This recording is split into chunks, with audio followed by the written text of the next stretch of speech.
Hindi stories. Picnic का डर। प्रिया की उम्र 5 साल थी। वह पिछले साल से ही उसकी माँ निम्मी जी ने स्कूल भेजना शुरू किया था। घर में पैसों की कोई कमी नहीं थी। बड़ा सा घर था। नौकर चाकर लगे रहते थे। बाहर पार्किंग में कई गाड़ियां खड़ी रहती थी। प्रिया का जिस गाड़ी में जाने का मन करता ड्राइवर वही गाड़ी लाकर सामने खड़ी कर देता था।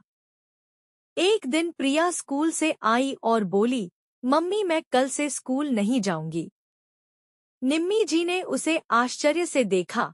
क्या बात है बेटी, किसी ने कुछ कहा स्कूल में या किसी से लड़ाई हो गई? प्रिया ने मुंह बनाते हुए कहा, वहाँ सब मुझे चिढ़ाते हैं। वे मेरी गाड़ी को देखकर चिढ़ते हैं। मेरी क्लास में मैं ही अकेली गाड़ी से जाती हूँ। बाकी सब स्कूल बस से या पैदल जाते हैं। निम्मी जी ने कहा, लेकिन बेटी इसमें चिढ़ने की क्या बात है, कुछ दिन में सब चुप हो जाएंगे। औरों की बातों पर इतना ध्यान मत दिया करो। प्रिया बोली, मैं कल से बस में स्कूल जाऊंगी। निम्मी उसे बहुत समझाती रही, लेकिन वह नहीं मानी और अगले दिन स्कूल नहीं गई। निम्मी जी ने अपने पति प्रशांत जी से बात की तो वो बोले, कोई बात नहीं, मैं स्कूल जाकर बात कर लूंगा, कुछ दिन जाने दो इसे, बस में फिर वापस कार से जाने लगेगी। अगले दिन प्रशांत जी स्कूल में बात कराए। तीसरे दिन प्रिया बस से स्कूल पहुंच गई। आज उसे किसी ने नहीं चिढ़ाया था। प्रिया बहुत खुश थी। अब वह हर दिन बस से स्कूल जाने लगी। प्रिया की दोस्ती धीरे धीरे होने लगी। उसके दोस्तों का एक ग्रुप बन गया था। एक दिन स्कूल की ओर से सभी को पिकनिक पर जाने के लिए कहा गया। प्रिया ने अपने घर आकर बताया। निम्मी जी ने कहा, बेटी तू तो बहुत छोटी है, अपना ध्यान कैसे रखेगी? इस साल रहने दे, अगले साल चली जाना। यह सुनकर प्रिया गुस्सा हो गई। आपको पता है मेरे सारे दोस्त जा रहे हैं, आप ही ज्यादा डरते हो। निम्मी जी बहुत देर तक उसे समझाती रहीं, लेकिन जब वह नहीं मानी तो उसे पिकनिक पर भेजने को तैयार हो गई। इस शनिवार को पिकनिक पर जाना था। निम्मी जी ने सारी तैयारी कर दी थी।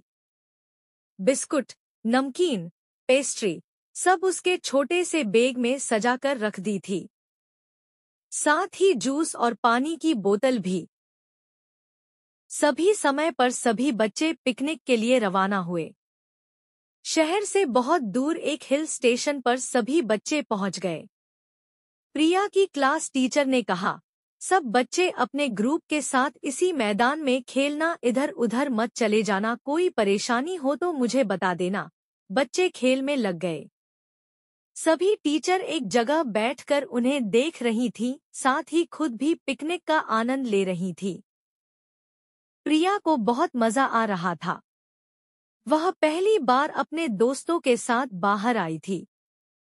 वह बड़बड़ाने लगी, मम्मी तो बेकार में ही डरती रहती हैं। कुछ देर बाद सभी बच्चे थक गए और खाना खाने बैठ गए। प्रिया को भी जोर से भूख लग रही थी। तभी उसे याद आया, ओहो मैं तो अपना बैग बस में ही भूल आई, अब क्या होगा? टीचर को बोलूंगी तो गुस्सा करेंगी। ऐसा करती हूँ, खुद ही अपना बैग ले आती हूँ। वह टीचर की नजरों से बचकर बस की ओर चल दी। कुछ देर बाद शाम होने को थी, वापस जाने का समय हो गया था। सभी बच्चों को बस में बिठाने से पहले उनकी गिनती शुरू हुई, लेकिन एक बच्चा गिनती में कम पाया गया। फिर नाम से सबकी गिनती शुरू की गई तो पता लगा प्रिया उनमें नहीं थी। यह देखकर सभी टीचर्स के हाथ पांव फूल गए। उसके ग्रुप के बच्चों से पूछा तो वे बोले, मैडम खाना खाने से पहले तो प्रिया उनके साथ थी, उसके बाद नहीं थी। सभी बच्चों को बस में बिठाकर टीचर प्रिया को ढूंढने लगे।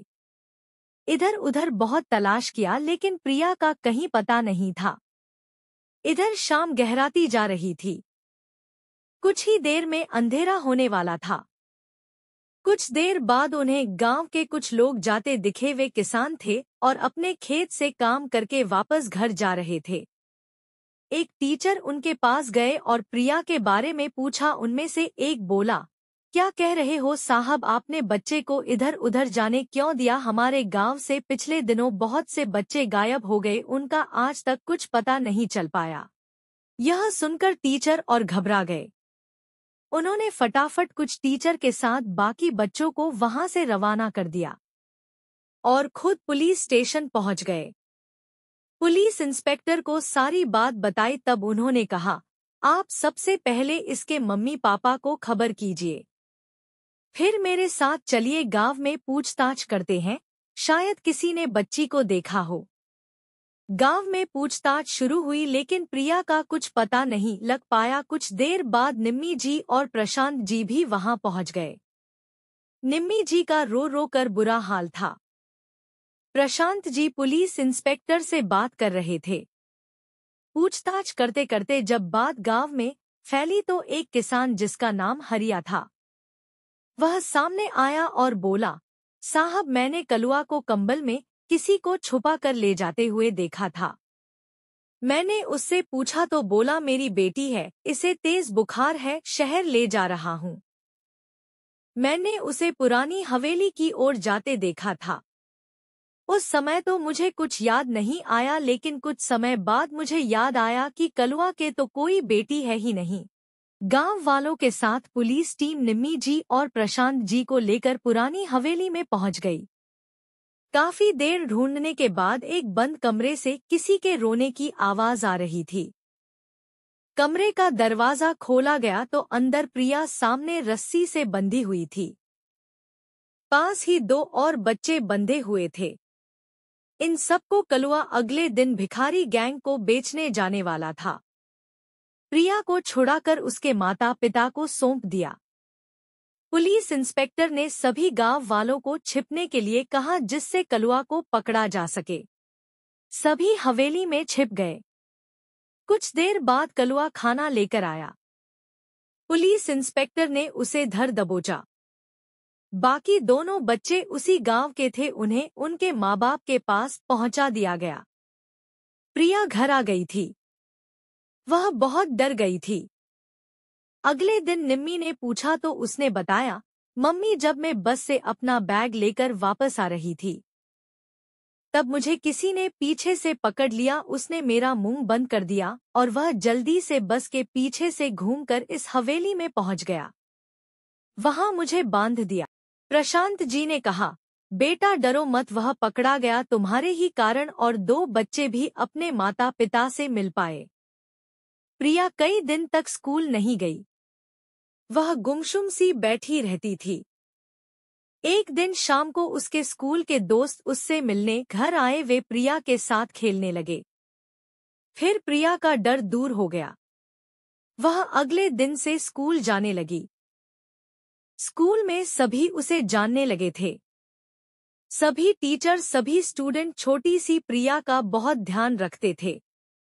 इतने बड़े हादसे से निकलकर वह बहादुर बच्ची पूरे स्कूल में चहकती रहती थी। परिवार के साथ पिकनिक मनाना उनके साथ गुणवत्तापूर्ण समय बिताने के सर्वोत्तम तरीकों में से एक है।